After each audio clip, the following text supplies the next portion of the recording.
Are you ready? Yes. So by నా పేరు వచ్చేసి రాజు అండి. నేను government employee. So police department లో దాదాపు ఒక 14 ఏళ్ళు సర్వీస్ చేసిన. ఇక్కడే Vanasthalipuram traffic police station. So అక్కడ ఒక 14 ఏళ్ళు సర్వీస్ చేసిన తర్వాత కూడా నా రోజువారీ జీవనం హ్యాపీగా నడుస్తుంది. ఐ మీన్ ఏంటి అని అంటే నెలకు వచ్చేసరికల్లా ఇంటి రెంట్ ఎవరు నడుపుకోకుండా కడుతున్నా, and current bill correct time కడుతున్నా, పేపర్ బిల్లు కడుతున్నాను. సో ఎవరిని ఒక రూపాయి అప్పడుకోకుండా అయితే లైఫ్ మెయింటైన్ అవుతుంది. కానీ నాకు అనిపించింది ఏంటి అని అంటే చిన్నప్పటి నుంచి చదువుకున్నది ఈ కరెంట్ బిల్ కోసమా? Yes or no? చిన్నప్పటి నుంచి కష్టపడి చదువుకొని జాబ్ కొట్టింది ఇక రెంట్ కోసం, రెంట్ కట్టడానికా? ఇది కాదు, ఇంకేదో చెయ్యాలని చెప్పేసి నా లోపల ఎప్పుడు డబ్బులు సంపాదించాలన్న తపన ఒకటి ఉండే. సో దానికోసం నేను వెస్టేజ్నే కాదు దీనికంటే ముందు చాలా పనులు చేసిన, జాబ్ చేసుకున్నాను. సో అవి ఏంటి అంటే ఫస్ట్ మా ఇంట్లో ఒక చీరల షాప్ పెట్టాం నేను మా వైఫ్ కలిసి. సో దాంట్లో పెద్ద రిజల్ట్ ఏం రాలేదు, ఎందుకంటే మీకు అందరూ తెలుసు కొత్త స్టాక్ వచ్చింది అంటే అవసరం ఉన్నా అవసరం లేకున్నా కొనుక్కొని పోతారు లేడీస్, అవునా కదా? ఒక చీర కొనుక్కోవడానికి వచ్చినా 4 చీరలు కొంటది, డబ్బులు ఏమన్నప్పుడు ఏం బాగాలేమని చెప్తుంది. తర్వాత దానికి తోడు మళ్ళీ ఇంకేం చేసినాం అన్నట్టు మా భార్య గోల్డ్ అంతా కూడా బ్యాంకులో తనఖా పెట్టి సో కార్ తీసుకున్నాం, ఇంటికా కార్ తీసుకున్నాం. నేను డే టైంలో కార్ డ్యూటీ చేస్తుంది, నైట్ టైంలో కార్ నడిపిస్తుంది, కానిస్టేబుల్ ఉండుకుంటున్నాం. మీకు మాస్క్ ఏ విధంగా ఉపయోగపడ్డదో కానీ నాకు మాస్క్ డబల్ మాస్క్ వేసుకొని కార్ నడుపుతుంది. ఎందుకంటే ఏదైనా సిగ్నల్ వద్ద మాకు బ్యాచ్ కానిస్టేబుల్ చూస్తే ఏమరా కార్ నడుపుతున్నాం అని చెప్పేసి అవమానిస్తారని చెప్పేసి 2 మాస్కులు పెట్టుకొని కార్ నడిపేవాళ్ళు. సో అలాంటి సిచ్యువేషన్ లో కూడా జీవితం ఏమైనా మారిందా అని అంటే కారు కొత్తగా ఉన్నప్పుడేమో దాన్ని ఈఎంఐ టైం కట్టినాం, పాతగా అయినాక దాన్ని మెకానిక్ కోసం డబ్బులు ఖర్చు పెట్టాల్సి వచ్చింది. అర్థమైందా? సో అక్కడ కూడా లైఫ్ ఏం మారలేదు. సో మీరందరూ ఎట్లయితే బలవంతంగా ఎవరు చెప్తేనో ఎవరు రారని ఆయన జర ఇను ఒకసారి అని చెప్పి ఇక్కడికి వచ్చి కూర్చున్నామో, నేను కూడా గొప్ప అవకాశాలు మన దగ్గరికి మన ఇంటికి వచ్చినప్పుడు మనం ఏం చేస్తాము అంటే అది ఎంత పెద్ద గొప్ప అవకాశం అయినా సరే మన ఇంటికి వచ్చి చెప్తున్నాడు, అవునా కాదా? మనం వింటామా? ఎట్లా వింటాం? ఎందుకు అంటే వాళ్ళు ఇలాంటి మీటింగ్ లో కూర్చుని చెప్పలేదు, వాళ్ళు మన ఇంటికి వచ్చి చెప్పారు కాబట్టి మన అవసరం వాళ్ళకి ఎంత ఉందో కాబట్టి మన ఇంటికి వాళ్ళు పని కట్టుకొని వచ్చి చెప్పారు అని అనుకుంటారు, అవునా కాదా?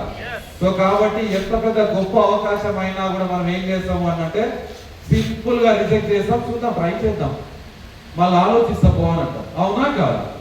సో నేను కూడా 2018లో ఇలాంటి అవకాశం, ఈరోజు మనం గ్రేట్ మెంటర్ పురుషోత్తమ దాస్ అని చెప్తున్నాము. ఆయన నా దగ్గరికి వచ్చి 2018లో బ్రదర్ ఈ బిజినెస్ బాగుంటుంది, నేను స్టార్ట్ చేసిన, నువ్వు కూడా స్టార్ట్ చేయాలి. ఇదే వెళ్తున్నాడు డీసీపీ క్యాంప్ ఆఫీస్ లో చెప్తే నేను ఏమన్నానంటే అన్న ఇవి నీలాంటి వాళ్ళు చేసేటివే, నేను చేయలేదు, నేను ఎవరితో మాట్లాడలేను, నాకు మాట్లాడడం కూడా రాదు, అసలు నాకు ఈ సబ్బులు షాంపూలు చెప్పాలంటే సిరాకన్నా నేను చెప్పను అని చెప్పి నువ్వు నా దగ్గర రాకని చెప్పిన.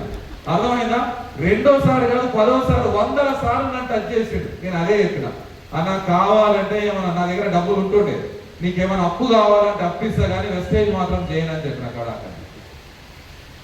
నాలాంటి వాళ్ళు ఇందులో ఉన్నారా? సో ఉంటే ఆలోచించండి. 2021 జనవరి 11వ తారీఖు ఫేస్బుక్ లో నేను ఒక స్టేట్మెంట్ చూసిన. ఫేస్బుక్ లో నేను పురుషోత్తమ దాస్ సార్ ఫ్రెండ్స్ ఉంటుంది, అందులో 2,23,000 వచ్చినాయి వెస్టేజ్ నుంచి అని చెప్పేసి పోస్ట్ చేయడం జరిగింది. నేను అప్పుడు ఆలోచించిన ఇది డబ్బులేనా అని చెప్పేసి అపనమ్మకంతో ఉన్న కొంచెం పైకి స్క్రోల్ చేసిన ఆ ఇమేజ్ ని కింద ఒక రెడ్ కలర్ బ్రీజా కార్ కనిపిస్తుంది.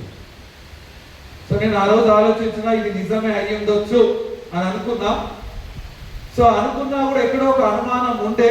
మళ్ళీ దాస్ సార్ ఇంటికి వెళ్ళి వెస్టేజ్ జాయిన్ అయిన తర్వాత కూడా ఆయన ఐడి మీరు ఎట్లా జాయిన్ అయ్యారో నాకు తెలియదు కానీ ఈ గదవ పట్టుకొని బతిలాడి ఐడి తీసుకున్నాను. దాస్ సార్ ఇంకా గద పట్టుకొని జస్ట్ ఐడి ఇయ్యన్నా అంటే సో ఆలోచించండి మీరు నేను ఏ సిచ్యువేషన్ లో జాయిన్ అయినా వెస్టేజ్ లో. నువ్వు చెయ్యవరా బాయ్, నీతో కాదురా బాయ్, నీకు సబ్బులు షాంపులు అంటే చిరాకు కదా, నేను అందుకే నీకు చెప్పను అన్నాడు. అవన్నీ మర్చిపో, ఫస్ట్ ఐడి నీకు దండం పెడతా అని చెప్పిన.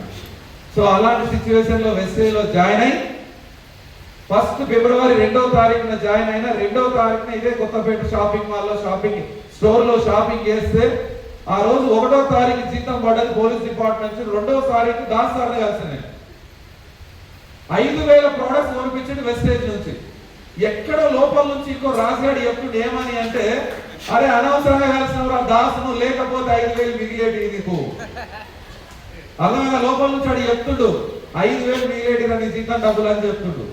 కానీ ఆ రోజు 5,000 కోసం ఆలోచించిన, ఈ రోజు జాయిన్ అయిన రోజు నుంచి కష్టపడడం స్టార్ట్ చేస్తే ఈ బిజినెస్ యొక్క క్లారిటీని, మధ్యవర్తుల వ్యాపారం లేదు ఇక్కడ.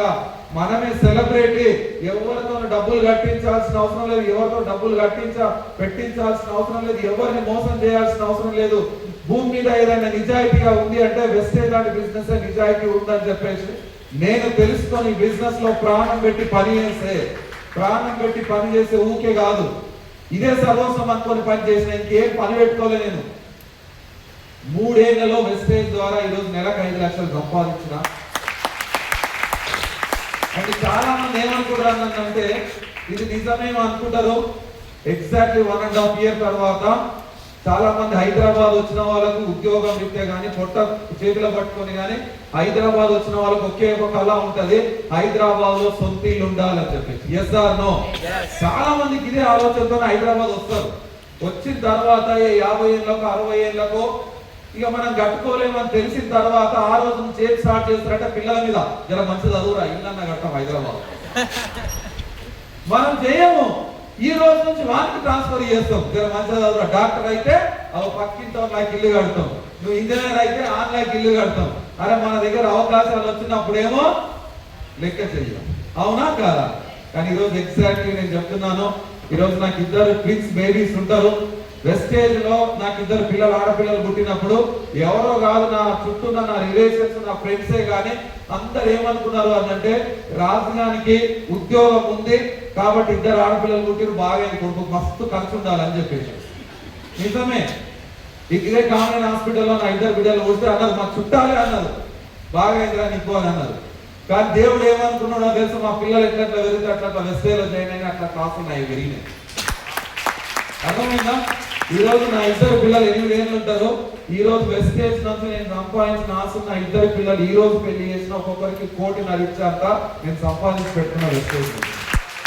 ఆలోచన చేయండి. ఎగ్జాక్ట్లీ 1 ఇయర్ తర్వాత చాలా మంది హైదరాబాద్ లో వచ్చి ఒక్క పోర్షన్ మనం కట్టుకుంటాం, 10 పోర్షన్లు రెంట్కి ఇస్తాం, అవునా కాదా? కట్టుకున్న వాళ్ళకి అడుగుతున్నా నేను. మాది అట్లా ఉండదు, వెస్టేజ్ లో ఉన్నాం మేము, మాకు రెంట్లు ఏముండవు, మొత్తం కిందికి వెళ్ళి 3 ఫ్లోర్లు మాయే ఉంటుందని. ఆలోచన చేయండి. సో అలాంటి బంగ్లా 2.5 కోట్లు పెట్టి దుర్గేంజాలో కడుతున్నాను. ఆల్రెడీ 70 లక్షలు పెట్టి ప్లాట్ తీసుకున్నా. నెక్స్ట్ కమింగ్ ఫిబ్రవరిలో ప్రాజెక్ట్ స్టార్ట్ అవుతుంది, డ్రీమ్ ప్రాజెక్ట్. సో దానికోసం నేను ఆలోచిస్తున్నాను, 10 మేస్త్రీలతో కట్టిస్తాం. నేను ఒక ఇంజనీర్ని పెట్టుకున్నాను, ఆయన ఛార్జ్ కి 10 సార్లు చూసుకోవాలంటే 2 లక్షలు అంట. నేను చెప్పిన పోతే 2 లక్షలు ఎక్కడ కూడా తేడా ఉండదు, మళ్ళీ వచ్చి మచ్చానంతా కూడా అట్లా కట్టాలి ఇల్లు అని చెప్పిన. సో ఆలోచించండి లీడర్స్. నేను ఎందుకు చెప్తున్నానంటే, మన కళలు ఈరోజు 14 ఏళ్ళు సర్వీస్ చేసినాం, నెరవేరలే. ఇంకో 14 ఏళ్ళు సర్వీస్ చేస్తే నెరవేర్చే గ్యారంటీ ఉందా? లేదన్నప్పుడు ఎందుకు అక్కడే అదే ప్లేస్ లో అక్కడే పని చేద్దామని ఆలోచిస్తున్నాం. అవకాశం దొరికింది అని చెప్పేసి ఎందుకు నువ్వు రైట్ డిసిషన్ తీసుకోవట్లేదు దొరికిన తర్వాత కూడా. ఈరోజు ప్లాన్ చేస్తూ అందరికి మీ దగ్గర ఓపుకుందాం, 10 నిమిషాలు మాట్లాడొచ్చా? Yes, thank you. మీరు ఒకసారి క్లాస్ కొడితే మాట్లాడు.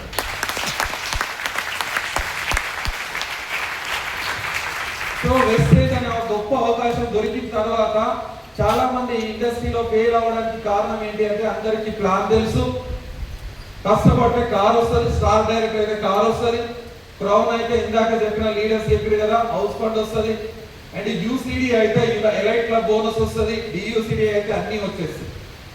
ఇదంతా అందరికి తెలుసు. శ్రవణాలు ఎవరన్నారా? ఆల్మోస్ట్ కొత్త వాళ్ళ కాక ప్రతి ఒక్కరికి కూడా తెలుసు. కానీ ఇండస్ట్రీలో చాలా మంది ఫెయిల్ అవుతారు. భూమి మీద ఎన్నెన్నైతే ఇండస్ట్రీలు ఉన్నాయో, ఏ ఇండస్ట్రీలో జనాలు ఎక్కువ ఫెయిల్ అవుతారో అంటే నెట్వర్క్ మార్కెటింగ్ ఇండస్ట్రీలో ఎక్కువ మంది ఫెయిల్ అవుతారు. ఎక్కువ మంది ఫెయిల్ అయ్యేది అంటే 80% నెట్వర్క్ మార్కెటింగ్ ఇండస్ట్రీలో ఫెయిల్ అవుతారు. నేను అబ్జర్వ్ చేసిన. ఎందుకు సార్ అంటే, మొట్టమొదటి కారణం ఏంటి తెలుసా? మొట్టమొదటి కారణం వీళ్ళు డబ్బులు ఇన్వెస్ట్మెంట్ చేయలేరు కాబట్టి. ఎందుకంటే డబ్బులు గడితేనే మనకి మంట ఉంటుంది, ఏ డబ్బులు గడలేవు కాబట్టి మంట లేదు. ఏమని ఎంటర్ అవుతారు అంటే, ట్రై చేద్దాం, వస్తే ఈజీగా వస్తే వచ్చింది, లేదు అంటే మన రెక్కలు మాత్రం ఏడా కష్టపడకుండా డబ్బులు వచ్చే మార్గం సులువు ఉండేదాలు చేద్దాం. ఖర్చు లేదు, ఆధార్ కార్డు ఇస్తున్నాం, ఐడి క్రియేట్ చేసుకుంటున్నాం, చాలా అక్కడి నుంచి ఒకసారి 2 సార్లు ప్రోడక్ట్ కొనుక్కుంటున్నాం, దేని ఎవరైనా పిలిస్తే మనం పోతాం అండ్ ఇక తర్వాత వదిలేస్తాం. ఇక్కడ చాలా మంది ఫెయిల్ అయ్యేది ఏంటి అంటే నువ్వు ఎలాంటి డబ్బులు ఇన్వెస్ట్మెంట్ చేయట్లేవు కాబట్టి నీ దగ్గర మంటుండట్లేదు. అందుకే కొంతమంది లైట్ తీసుకుంటా ఉంటారు ఈ బిజినెస్. ఇంకొంతమంది ఎందుకు ఫెయిల్ అవుతారు అంటే ఎవరికైనా ఎంతమంది డ్రీమ్ పెట్టుకొని ఈ బిజినెస్ లోకి వచ్చారు? ఎంతమందికి డ్రీమ్స్ ఉన్నాయి? ఏం డ్రీమ్స్ ఉన్నాయి చెప్పగలరా? ఎనీవన్? సార్ ఇల్లు కావాలంట, నెక్స్ట్ కార్ కావాలంట, ఇంకా 5 lakhs ఇన్కమ్ కావాలంట, గోల్డ్ కావాలంట. వీళ్ళ డ్రీమ్స్ చెప్పినామా? Yes or no? చెప్పామంటే ఖర్చు లేదు కాబట్టి 1 డ్రీమ్స్ అయినా చెప్తాం, అవునా కాదా? అదే డ్రీమ్ కి ఇక్కడ 1000 రూపాయలు కట్టంటే ఏం చెప్తాం? చెప్పకుండా మన 1000 రూపాయలు అవుతుంది, అవునా కాదా? నేను చెప్పేది ఏంటి అంటే కావాలనుకుంటే నెట్వర్క్ మార్కెటింగ్ ఇండస్ట్రీలో కాదు. రోడ్డు మీద కార్ వెళ్తుంది, ఆ కార్ ఉంటే బాగుంది, ఆ కార్ నాకు కావాలంటే వస్తుందా దగ్గరికి? నేను కూడా ఐశ్వర్య రాయనో కాజల్ అగర్వాల్నో పెళ్లి చేసుకోవాలనుకున్నా, అయిందా? కావాలనుకుంటే అవ్వదు. దాని వైపు అడుగులు వేస్తే అవుతుంది, కష్టపడితే అవుతుంది. కావాలనుకుంటే ఎట్టి పరిస్థితిలో కాదు, కష్టపడితేనే ఇండస్ట్రీలో డబ్బులు వస్తాయి. చాలా షార్ట్ పీరియడ్ లో ధనవంతులు కావచ్చు బిజినెస్. కావాలనుకుంటే ఏది కూడా రాదు. చాలా మంది డ్రీమ్ చెప్పమంటే సులువుగా చెప్తారు, కానీ ఆ డ్రీమ్ కోసం కష్టపడుతున్నావా లేదా అని ఒకసారి చెక్ చేసుకోరా నాయన అంటే ఒక్కసారి కూడా చెక్ చేసుకునే ప్రయత్నం కూడా చేయండి. కష్టపడడం కాదు, చెక్ చేసుకునే ప్రయత్నం కూడా చేయండి. సో కాబట్టి ఇండస్ట్రీలో కావాలనుకోవడం వేరు, ఇదే అవకాశం ద్వారా సాధించడం వేరు. Yes or no? సో సాధించాలి అంటే కష్టపడాలి. అండ్ ఇంకొంతమంది ఏం ఫెయిల్ అవుతారు అంటే నేను కొన్ని మీటింగ్లకు వెళ్తా ఉంటాను, వాళ్ళు అంటారు సార్ కార్లు వస్తాయి, బిజినెస్ బాగుంది, సూపర్ ఉంది సార్ బిజినెస్, నన్ను జర మోటివేట్ చేయి సార్ కార్ వచ్చేటట్టు, జర నాకు ఎట్లా రావాలి సార్, నాకు టీం అంటే అట్లా సపోర్ట్ చేయాలి సార్, నాకు ఇల్లు కట్టుకునేటట్టు మోటివేట్ చేయి సార్, నేను క్రౌన్ అయ్యేటట్టు మోటివేట్ చేయాలి అంటే నేను ఇలా ధూమ్ ధామ్ మోటివేట్ చేస్తా, కాళ్ళ గజ్జలు కట్టుకొని ఇంత పైకి ఎగిరి మిమ్మల్ని మోటివేట్ చేస్తాను. నేను మోటివేట్ చేసే మోటివేషన్ ఈ హాల్ దాటినాక మీరు ఛాయ్ తాగడానికి వెళ్ళినప్పుడు ఆడు సగం కదిలేస్తాడు, దాన్ని అర్థమైందా? సగానికి సగం కదిలించేస్తాడు, ఇంకొంచెం ఆటో ఎక్కించే ప్రయత్నంలోనే ఇంకో సగం కట్ చేస్తున్నాడు, ఇంటికి రాగానే ఇంటి పక్కన ఇంకో మిగిలింది ఏమంటే ఆమె కూడా కట్ చేస్తాడు. ఇక తర్వాత ఏమైతుంది అంటే నీ అప్లైన్ ఫోన్ ఎప్పుడు కూడా నీ వర్క్ నీ అప్లైన్ ఫోన్ ఎత్తావు, ఇక నీ అప్లైన్ కూడా ఫోన్. నేను ఎందుకు చెప్తూ నీ మాట అన్నానంటే వెస్టేజ్ బిజినెస్ బ్రహ్మాండమైన బిజినెస్. ఈ ప్రపంచంలో 3 లక్షల లాంటి కంపెనీలు ఉన్నాయి. ఇలాంటి కంపెనీలు ఏకైక కంపెనీ ఇండియాలో వెస్టేజే నంబర్ 1 పొజిషన్ లో ఉంది. అండ్ 3 లక్షల కంపెనీలో ప్రపంచంలో 30వ ర్యాంక్ ఉన్న కంపెనీ మీ దగ్గరకు వచ్చింది. మోటివేషన్ నేను చేయాల్సిన అవసరం లేదు, నీ కుటుంబ పరిస్థితులు నిన్ను మోటివేట్ చేయాలి, నీ పెయిన్ఫుల్ డ్రీమ్స్ ఏవైతే ఉన్నాయో నిన్ను మోటివేట్ చేయాలి. సిస్టమ్ బాగుంది, బిజినెస్ బాగుంది, 100% ప్రూవింగ్ కంపెనీ సక్సెస్ ఉంది, బెంచీలు తీసుకున్నారు హైదరాబాద్ లో, ఇల్లు కొనుక్కుంటా ఉన్నారు. ఈరోజు ఒక క్రౌన్ డైరెక్టర్ గృహప్రవేశం ఉంది, మేము అక్కడికి వెళ్ళి వస్తున్నాం అక్కడి నుంచి. సో కాబట్టి ఆలోచించండి ఏంటి అంటే ఎవరిని ఎవరు మోటివేట్ చేయరు ఇండస్ట్రీలో. ఎవరి కాలే మోటివేట్ చేస్తే మాలాగా మీరు తయారవుతారు. మమ్మల్ని ఎవరు మోటివేట్ చేయలేదు, మా కుటుంబ పరిస్థితులు మమ్మల్ని మోటివేట్ చేసినాయి, మా జాబ్ పరిస్థితులు మమ్మల్ని మోటివేట్ చేసినాయి, నేను పెండగంపలు ఎత్తుకున్న సిచ్యువేషన్లు మమ్మల్ని మోటివేట్ చేసినాయి, నేను అక్కడ నుంచి చదువుకొని కాన్స్టేబుల్ ఉద్యోగం బట్టి ఇక్కడ వరకు వచ్చిన. అంటే నేనేమంటున్నానంటే అవకాశం దొరికినప్పుడు రైట్ గా ఆలోచించండి, రాంగ్ ఆలోచించకండి. ఇంకోటి ఏంటి అంటే ఇక్కడ ప్రూవింగ్ ఉంది, సక్సెస్ ఉంది, నిజం ఉంది, నిరూపణ అయ్యింది అంటే ఇంకా నువ్వు అనలైజ్ చేయడానికి ట్రై చేయకు, టైం వేస్ట్. జస్ట్ నిర్ణయం తీసుకొని అప్లైన్ అడుగు, ఏం పని చేస్తే నా లైఫ్ చేంజ్ అవుతుంది, ఏం పని చేస్తే నా కార్ వస్తుంది, ఆ ఒక్కటి తెలుసుకో, అదే విధంగా పని చేయి. మాలాగా 5 లక్షలు ఇన్కమ్ సంపాదించవచ్చు, హైదరాబాద్ లో నీ సొంత ఇల్లు కళ నెరవేరవచ్చు. కాబట్టి ఆలోచించండి, ఇందులో బ్రహ్మాండమైన సిస్టమ్ ఉంది, వినింగ్ సిస్టమ్. మేము నేర్చుకుంటున్నాం, ఇంకా నేర్చుకున్నాం, ఇంకా ముందుకు. ఇంకొంతమంది ఏం చేస్తూ ఉంటారంటే నెట్వర్క్ మార్కెటింగ్ లో సక్సెస్ వస్తుంది, సక్సెస్ వస్తుంది, కొంచెం బిజినెస్ డౌన్ అవుతుంది. సక్సెస్ వచ్చినప్పుడేమో చాలా హ్యాపీగా స్టేజ్ మీదకి వచ్చి గుండెలు బాదుకొని మాట్లాడుతూ ఉంటారు, ఎస్ సూపర్ ఉంది బిజినెస్ అని చెప్పి. ఈ ₹1,00,000 చెక్కు కాస్త 10,000కో 20,000కో 30,000కో పడిపోయినప్పుడు మళ్ళీ ఏం చేస్తారు అంటే ఈ మీటింగ్కే రాదు.